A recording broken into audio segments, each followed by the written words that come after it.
ధర్మపురి లక్ష్మీస్వామి దేవుడి ఆశీస్సులతో ఈ విజయం ధర్మపురి ప్రజల విజయం.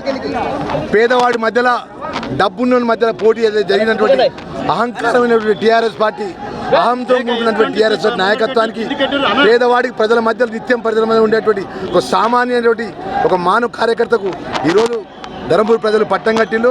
ఖచ్చితంగా బాధ్యతలు మెదులుతాము. ధర్మపురి నియోజకవర్గానికి సంబంధించినటువంటి సాగునీరు విషయంలో కానీ తాగునీరు విషయంలో కానీ ప్రతి ఒక్క రంగంలో కూడా ప్రజలకు మేలు జరిగే కార్యక్రమాలు తీసుకుంటామని తెలియజేసుకుంటూ ఈరోజు నా గెలుపు కోసం కష్టపడి శ్రమించినటువంటి ధర్మపురి అన్ని వర్గాల ప్రజలకు, ముఖ్యంగా కాంగ్రెస్ పార్టీ కార్యకర్తలకు, కాంగ్రెస్ పార్టీ కాకపోయినా కొంత పరోక్షంగా ప్రత్యక్షంగా నన్ను లక్ష్మణ్ కుమార్ అని గెలవాలి, ఇన్నిసార్లు నష్టపోయాడు, ఒకసారి న్యాయం జరగాలి అని ధర్మపురి లక్ష్మణస్వామి ఆశీస్సులతో ఈరోజు అన్ని విధాలా